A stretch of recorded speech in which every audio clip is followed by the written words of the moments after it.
Hey everyone! Let's use some paper we find around the house to build an awesome bendable fish sculpture. You're going to need paper, any kind, scissors, and glue. Any kind of glue, even homemade glue with flour and water would work.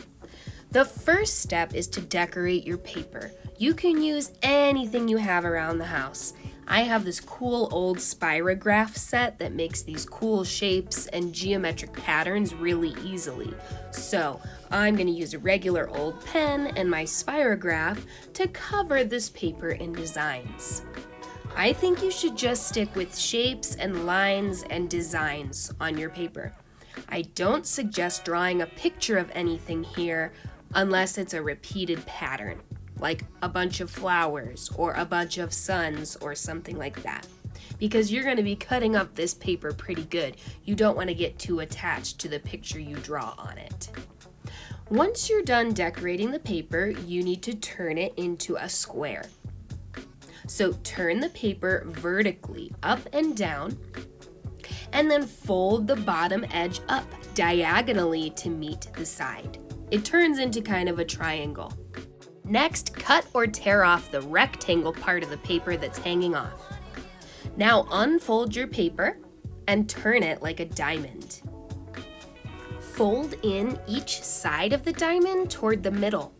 The sides of the diamond should line up with the middle of the diamond once you fold it.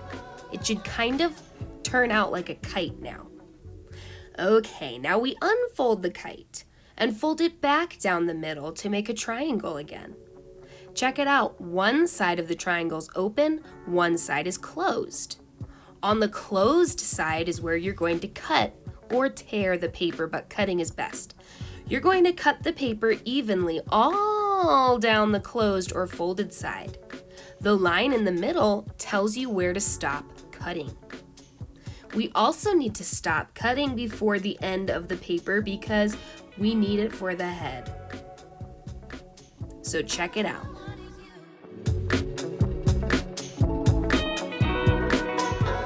See how I cut the paper down to the stop line and I didn't go all the way. I left space at the end for the fish head. Okay, the hard part's over. Now we need to overlap the corners of the triangle to make the fish pop out into the 3D world. To make it stay though, we need to use some glue or tape or even a stapler to make it stay.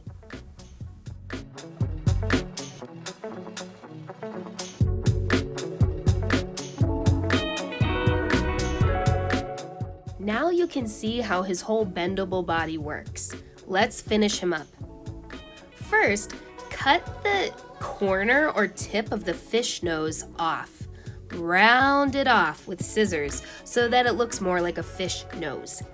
Next, we need to make the bottom of the fish's mouth. So cut out a large half circle out of the leftover paper from before and glue it to the inside of the fish's mouth to create that bottom jaw.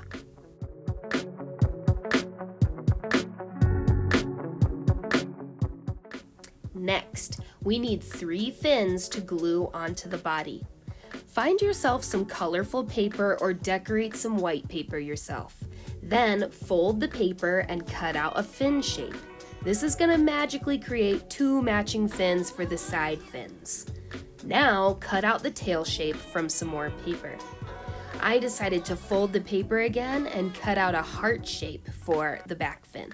But you can do any shape you want. All of these fins need to be attached, so you can use any kind of glue or tape or a stapler to get those things stuck on there. One last touch is to add some cute fish eyes on each side of the head with a marker or a pen. Careful not to crush the fish when you do this. I hope you have a super blast making your bendable fish. I actually did this project with my niece in Ohio. She loved it. Check out her rainbow fish. Awesome. If you make your own fish at home, please remember to show me what you did on Flipgrid or even ask me a question about it on Flipgrid. Okay, see you there. Bye.